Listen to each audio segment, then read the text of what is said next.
Welcome to Catholic Daily Mass Readings. Today is Monday, the 15th of June, 2026, Monday of week 11 in Ordinary Time.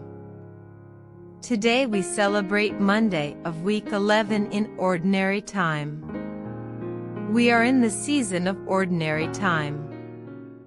Today's Mass readings invite us to reflect on the importance of standing up for what is right and just, while also embracing a spirit of kindness, compassion, and forgiveness. We see this contrast in the story of Naboth, who refuses to give up his family's vineyard to King Ahab, and in the words of Jesus, who teaches us to respond to harm and injustice with love and generosity, rather than retaliation or resistance.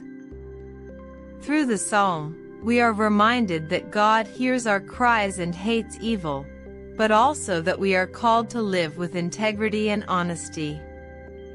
As we listen to these readings, we are encouraged to consider how we can live out our faith in a way that is both just and merciful, following the example of Jesus and trusting in God's love and guidance.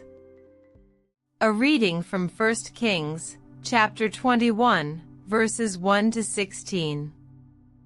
Naboth of Jezreel had a vineyard close by the palace of Ahab king of Samaria, and Ahab said to Naboth, "Give me your vineyard to be my vegetable garden, since it adjoins my house.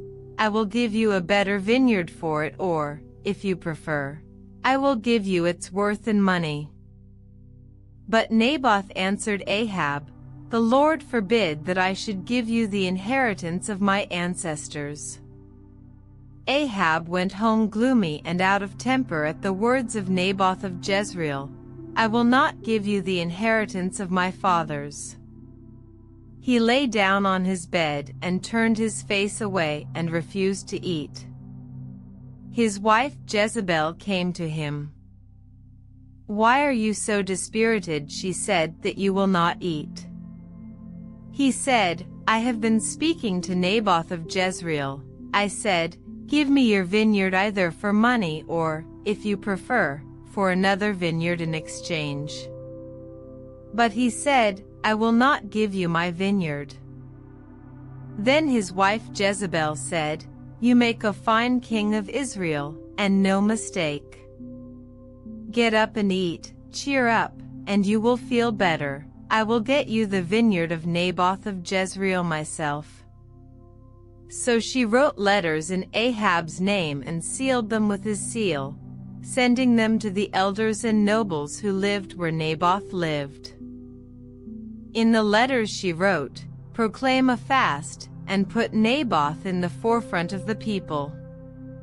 Confront him with a couple of scoundrels who will accuse him like this, 'You have cursed God and the king.'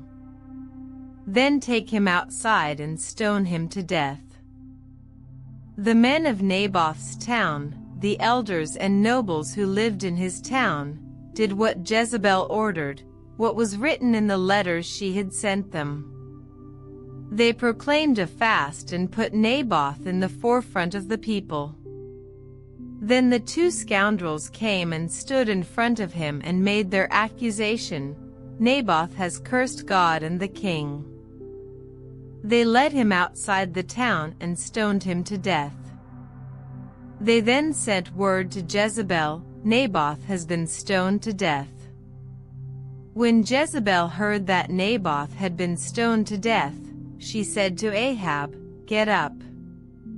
Take possession of the vineyard which Naboth of Jezreel would not give you for money, for Naboth is no longer alive, he is dead."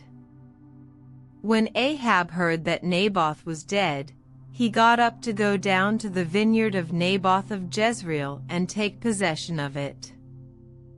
A reading from the Holy Gospel according to Matthew, chapter 5, verses 38 to 42.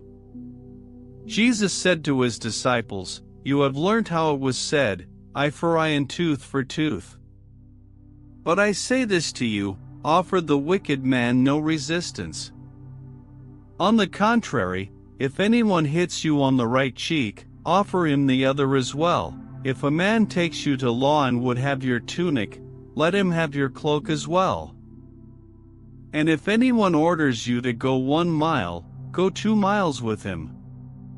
Give to anyone who asks, and if anyone wants to borrow, do not turn away. Take a moment to reflect. The phrase "an eye for an eye and a tooth for a tooth" comes from the Mosaic law of retaliation, which aimed to curb excessive vengeance and restore order by ensuring retribution was proportional to the offense. However, Jesus revealed that true reconciliation is achieved only through radical mercy, which breaks the cycle of retaliation at its root. Before his coming, humanity lacked the grace to live out this higher calling, but in Christ, his followers were empowered by divine grace to overcome cycles of vengeance with mercy. Jesus illustrated this higher form of reconciliation by referencing a Roman law that allowed soldiers to compel Jews to carry their equipment for 1 Roman mile, a humiliating experience for Jews. Instead of justifying this injustice, Jesus called his followers to freely exceed the demands of the law by willingly going 2 miles instead of 1. This radical response would have astonished the Roman soldiers, turning an act of forced servitude into an unexpected display of generosity. The wisdom in this command lies in the freedom it offers. Carrying another's burden wasn't inherently evil. The pain came from the humiliation, not the act itself. By embracing the burden voluntarily, Jesus' followers would rise above the sting of pride and resentment, becoming witnesses to God's unmerited mercy. This shows that true strength lies not in retaliation, but in the ability to respond with mercy and generosity, even in the face of adversity. By doing so, they would demonstrate that their strength comes from their relationship with God, and that they are willing to go the extra mile, not out of obligation, but out of love and a desire to reflect God's mercy to others. Let us now still our hearts and turn to God in prayer. Lord, help us to follow your teachings and respond to evil with kindness, generosity, and compassion. May we offer love and forgiveness to those who wrong us, and may our hearts be filled with your mercy and peace, guiding us to live as your disciples in a world in need of your love. Thank you for joining us for today's daily Mass readings. God bless you and your family. Subscribe for daily readings, and we will see you tomorrow.